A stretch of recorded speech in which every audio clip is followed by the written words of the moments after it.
Judy Lumagwe Santos, born May 11, 1978, is a Filipino actress and film producer. Prolific in film and television in the Philippines, and is known for her dramatic and comedic roles in blockbusters and independent films, as well as for her portrayals of oppressed and impoverished women.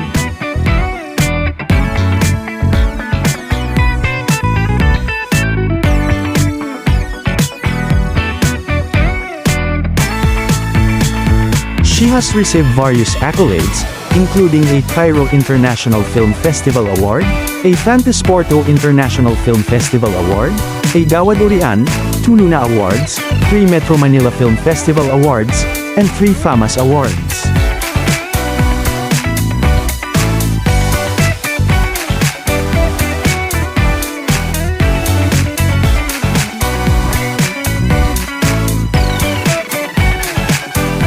She received critical acclaim for her role as a woman with dissociative identity disorder in the psychological drama Sabil in 2004, for which she won a Gawadorian and Golden Screen Award for Best Actress.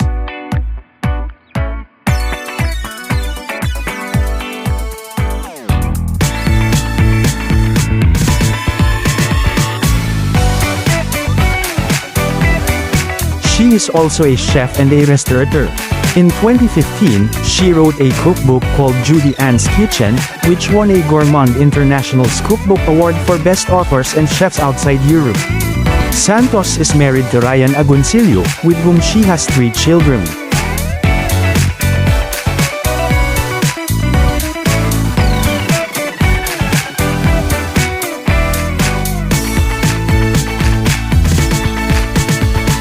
Judy Lumagwe Santos was born on May 11, 1978, in Manila, Philippines, to Carolina Lumagwe, a bank officer, and Manuel Deirit Santos, a businessman and proprietor of the now-defunct Victoria Supermart in Tanay, Rizal.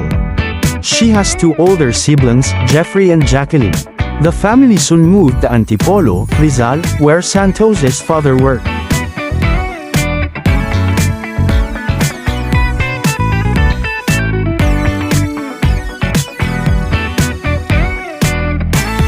In 1986, her parents separated and the children lived with their mother. 3 years later, Santos's mother left for Toronto, Canada, to work as a personal care assistant to provide for her children's needs. Santos and her siblings remained in the Philippines and lived with their nanny, Sabina Binay Quinatana, with whom she was close growing up, and moved to Quezon City where she attended elementary and high school.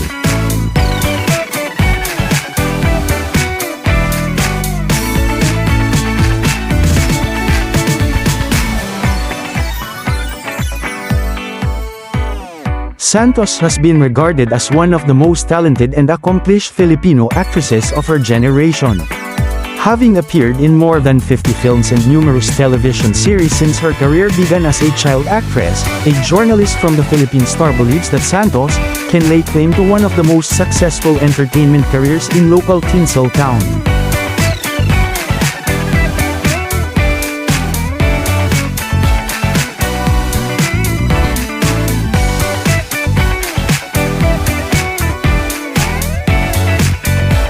She is noted for playing in a range of material, including indie films, and Brillante Mendoza, who directed Santos in Mindanao, praised her versatility. The stardom she achieved in the early 1990s intensified her image as a teen idol, from which she sought to dissociate herself.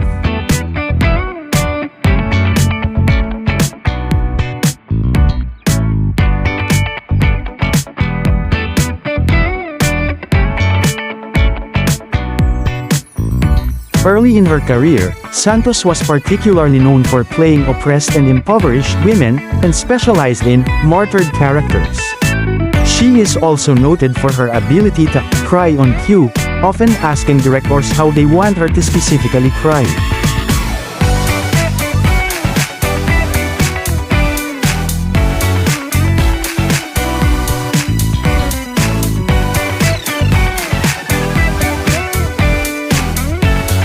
Journalist Rose Fausto wrote that she possesses an advanced skill in crying and acting out emotions effectively in dramatic scenes because she has a wealth of experience to draw from.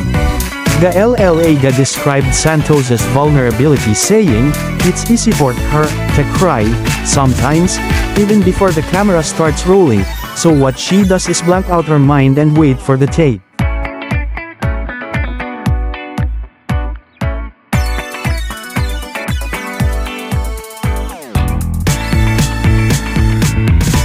Since her childhood, Santos has considered Julie Vega a role model and inspiration. When asked about the impact of Vega's sudden death in 1985, she said it devastated her.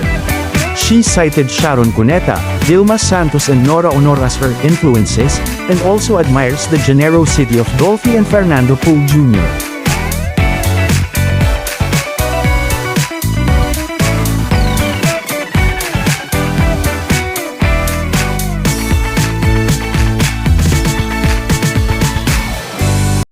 Santos has established a career as a chef, restaurateur and cookbook author.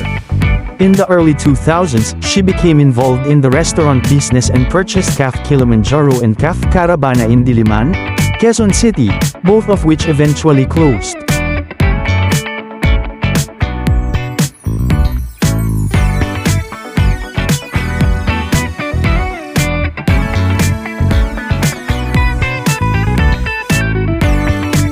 Santos's first book, Judy Ann's Kitchen, was published in August 2015 as a collaboration with Anvil Publishing and National Bookstore. It was described by Ruel de Vera of the Philippine Daily Inquirer as recipes ranging from interesting comfort food to more complicated dishes.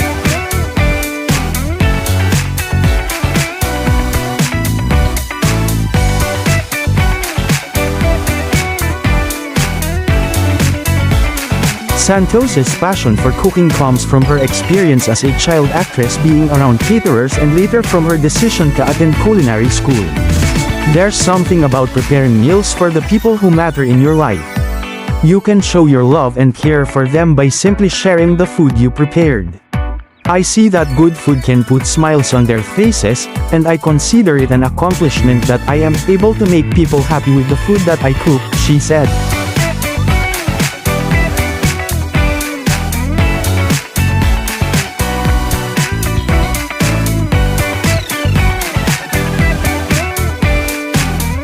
In 2016, the book received the Gourmand International Cookbook Award for Best Authors and Chefs Outside Europe. The following year, Santos launched a namesake cooking show on YouTube.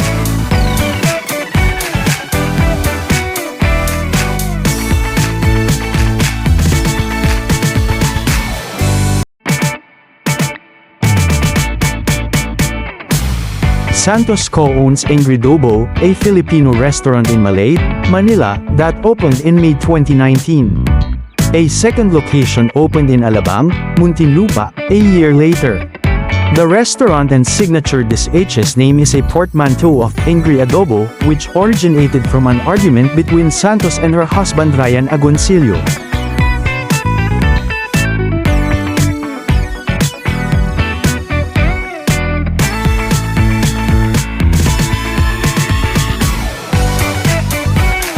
Santos is married to Ryan Agoncillo. They began dating in 2004 after meeting on the set of Cristela, and became engaged in May 2008. They married in a private ceremony held in San Juan, Batangas, on April 28, 2009, and currently reside in Alabang, Muntinlupa. The couple have 3 children, Johanna Luis, Juan Luis, and Juana Luisa.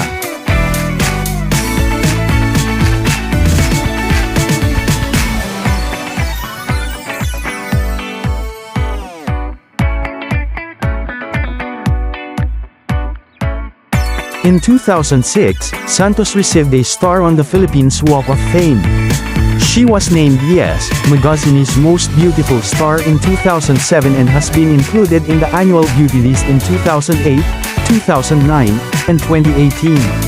In October 2008, Yes ranked her 6th on the Magazine's top celebrity endorsers list.